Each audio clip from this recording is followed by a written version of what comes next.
semua, selamat datang kembali di channelku ini. Sebelumnya aku ingin berterima kasih dulu bagi teman-teman semua yang udah mampir ke channel ini. Aku berharap dengan dari channel ini bisa membantu kita semua untuk lebih sadar akan pentingnya financial literacy. Buat teman-teman yang baru datang, perkenalkan, namaku Daniel. Aku adalah seorang karyawan biasa yang sedang bekerja di luar negeri dan kebetulan aku memiliki antusiasme dalam bidang investasi atau personal finance. Nah, channel ini aku buat dengan nama Investor Habits karena di channel ini yang aku tekankan adalah kebiasaanku untuk berinvestasi, bukan kemampuanku. Jadi aku memiliki kebiasaan selalu menginvestasikan 80% dari penghasilanku. Nah, di video kali ini aku ingin membahas tentang kesalahan apa aja yang sering dilakukan oleh kita para anak muda dalam mengelola keuangan kita. Yang pertama adalah terlalu fokus pada gaya hidup. Jadi seringkali nih kalau anak muda kita membeli sesuatu yang bahkan kita nggak pengen dengan uang yang kita belum punya untuk mengimpresi orang yang bahkan kita tidak sukai, teman-teman. Jadi kita sebenarnya kita nggak mampu tapi kita beli suatu barang dengan menggunakan kredit hanya untuk mengimpresi orang lain, bukan untuk kepentingan diri kita sendiri, bukan untuk produktivitas kita.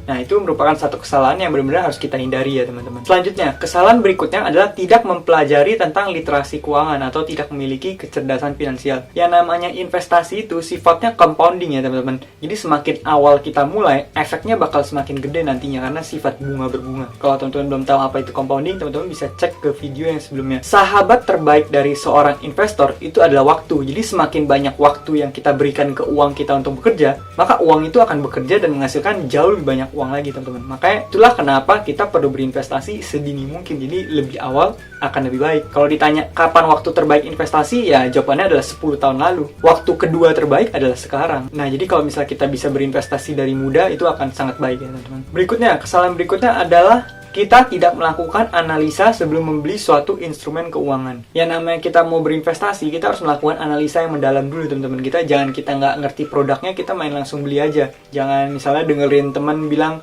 oh saham ini bagus, kita langsung ikutan langsung masuk. Bahkan kita tidak pelajari laporan keuangannya, kita main ikut teman aja, ikut stok teman. Karena dengan kita melakukan suatu analisa, itu artinya kita udah minimalisir kemungkinan atau resiko dari investasi tersebut, teman-teman. Makanya dalam melakukan investasi, kita harus analisa terlebih dahulu. Contoh simpelnya aja, kalau misalnya kita mau beli suatu produk, misalnya sabun cuci muka atau sabun badan, kita pasti banding-bandingin dulu sama sabun lain, mana yang lebih bagus, harganya mana yang lebih bagus, diskonnya mana yang lebih bagus, kemudian efeknya apa aja. Nah, masa ini kita mau beli perusahaan tapi kita langsung sembarangan, teman-teman. Itu kan dibalik sebuah saham itu ada perusahaan dibaliknya. Jadi pasti kita harus melakukan yang namanya analisa dulu. Nah, terus ada juga nih yang sering orang berdebat, investasi mana yang lebih baik? Apakah investasi properti atau saham? Yang si A bilang investasi properti lebih baik, si B bilang saham lebih baik. Sebenarnya jawabannya yang nggak ada, teman-teman. Jawabannya adalah investasi di bidang yang paling kamu pahami. Jadi ini bukan masalah tentang apa instrumennya, tapi ini seorang investornya. Dia punya kemampuan di bidang apa. Kalau misalnya dia punya kemampuan di bidang properti, ya otomatis investasi di properti bakal ngasilin jauh lebih baik ketimbang dia investasi di instrumen lain yang tidak dia kuasai ya, teman-teman. Ini masalah investornya, bukan masalah apa instrumennya. Berikutnya, kesalahan berikutnya yang dilakukan oleh anak muda. Seringkali anak muda tidak mendata keuangan mereka. Mereka tidak melakukan budgeting, mereka nggak tahu pengeluaran mereka berapa, nggak tahu pemasukan mereka berapa, bahkan mereka nggak mendata aset mereka. Mereka nggak datain apakah aset mereka setiap tahap bertumbuh atau malah berkurang, atau bahkan kalau yang lebih parahnya lagi bisa sampai pengeluaran lebih besar daripada pemasukan. Padahal yang namanya dasar dari personal finance adalah pemasukan harus lebih besar daripada pengeluaran kita. Karena kalau misalnya pengeluarannya lebih gede, berarti kita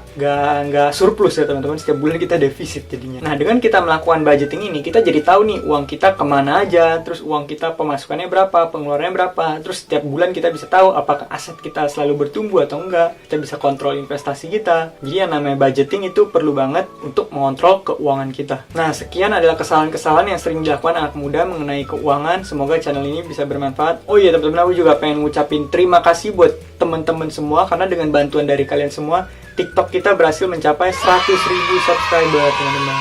Jadi terima kasih banget karena bantuan dari kalian semua. Kita akan selalu berusaha untuk bisa bikin konten yang selalu bermanfaat buat orang banyak ya, teman-teman. Semoga konten ini bisa bermanfaat. Bagi teman-teman yang suka bisa kasih like, bagi teman-teman yang nggak suka bisa kasih dislike. Kemudian bagi teman-teman yang merasa ini bermanfaat bisa share ke lebih banyak teman-teman dari kalian. Semoga video ini bermanfaat. Sampai jumpa di video berikutnya. Bye. Kami mohon bantuan teman-teman untuk subscribe dan like video ini agar bisa menjangkau lebih banyak orang lagi. Setiap dukungan dari teman-teman sekalian akan sangat berarti buat kami. Selamat menikmati konten dari kami. Semoga bermanfaat.